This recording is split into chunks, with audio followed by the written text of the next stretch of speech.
ഉടനിവർത്തി നമ്മൾ മണിതുയർത്തി മണ്ണിൽ തനിമയുടെ പുതിയൊരിടം കേരനിരതൻ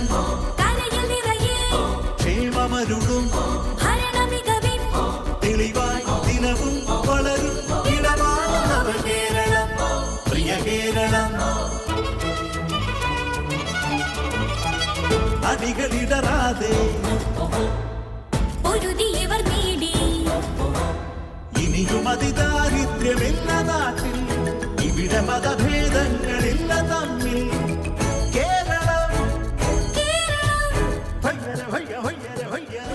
നാടിന്റെ നിർദ്ദേശങ്ങളും ആശീർവാദങ്ങളും ഏറ്റുവാങ്ങി പരാതികളും പരിഭവങ്ങളും നേരിട്ടറിഞ്ഞ് സ്നേഹത്തിന്റെ തണൽ വിരിച്ച പാതയിലൂടെ ഗ്രാമാന്തരങ്ങളിലൂടെ ഒരു സർക്കാർ ജനസമക്ഷം ചരിത്രത്തിലാദ്യമായി നടത്തിയ യാത്രയാണ് നവകേരള സദസ്സ്.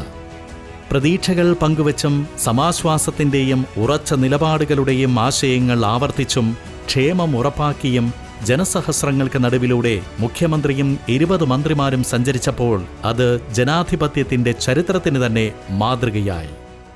നാടിൻ്റെ പ്രശ്നം ശരിയായി ഉൾക്കൊണ്ട് എൻ്റെ നാട് മെച്ചപ്പെടണം, അഭിവൃദ്ധിപ്പെടണം, വികസിക്കണം, ഇന്നുള്ളതിൽ നിന്ന് കൂടുതൽ പുരോഗതി നേടണം, ഈ ഒരു ചിന്തയിലാണ്. അതിന് തടസ്സമായി നിൽക്കുന്ന നിലപാട് എടുക്കുന്ന കേന്ദ്ര ഗവൺമെൻറ് ആ കേന്ദ്ര ഗവൺമെൻറ് നിലപാട് തിരുത്തണം എന്നുകൂടി ഈ കൂടിച്ചേരലിൽ ജനങ്ങൾ തങ്ങളുടെ അഭിപ്രായമായി പ്രകടിപ്പിക്കുകയാണ്.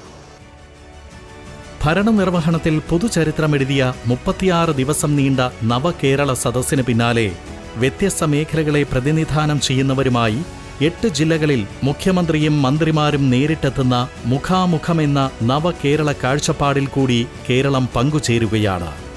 കോഴിക്കോട് മലബാർ ക്രിസ്ത്യൻ കോളേജിൽ രാവിലെ 9:30 ആദ്യ സംവാദം.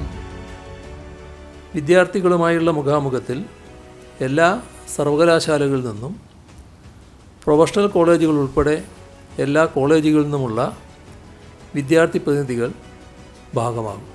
ജ്ഞാനമേഖലയിൽ ലോകത്തുണ്ടാകുന്ന മാറ്റങ്ങൾക്കനുസൃതമായി നടപ്പാക്കേണ്ട പരിഷ്കാരങ്ങളും വികസന പ്രവർത്തനങ്ങളും ചർച്ചയുടെ ഭാഗമാണ്.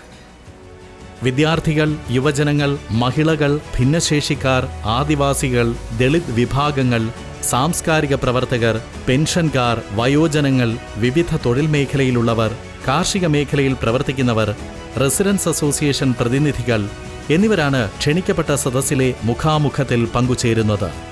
നവകേരള സദസ്സിൽ ഉയർന്നു വന്ന വിഷയങ്ങൾക്ക് പുറമെ അതാത് മേഖലയിലെ പ്രശ്നങ്ങൾ ചർച്ച ചെയ്യുന്ന വേദിയിൽ മുഖ്യമന്ത്രിക്കൊപ്പം ബന്ധപ്പെട്ട വകുപ്പുകളുടെ മന്ത്രിമാരും ജില്ലയുടെ ചുമതലയുള്ള മന്ത്രിയും ജനപ്രതിനിധികളുമാണ് പങ്കെടുക്കുന്നത്. ജനസദസ്സുകളുടെ നിർദ്ദേശങ്ങൾ സ്വീകരിക്കാൻ ഫെബ്രുവരി 18 ജനാധിപത്യപരമായ ആദ്യ സംവാദം അരങ്ങേറുന്നത്.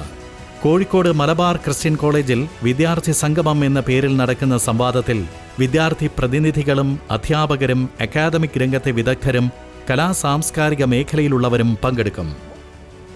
ഫെബ്രുവരി 20 തിരുവനന്തപുരം ഉദയ് പാലസ് കൺവെൻഷൻ സെന്ററിൽ യുവജനങ്ങളുമായും 22 എറണാകുളം സിയാൽ കൺവെൻഷൻ സെന്ററിൽ വനിതകളുമായും 24 കണ്ണൂർ ദിനേശ് ഓഡിറ്റോറിയത്തിൽ ആദിവാസി ദളിത് വിഭാഗങ്ങളുമായും 25 തൃശൂർ ലുലു കൺവെൻഷൻ സെന്ററിൽ സാംസ്കാരിക മേഖലയിൽ പ്രവർത്തിക്കുന്നവരുമായും 26 തിരുവനന്തപുരം RDR കൺവെൻഷൻ സെന്ററിൽ ഭിന്നശേഷിക്കാരുമായും മുഖ്യമന്ത്രിയും വകുപ്പ് മന്ത്രിയും സംവദിക്കും.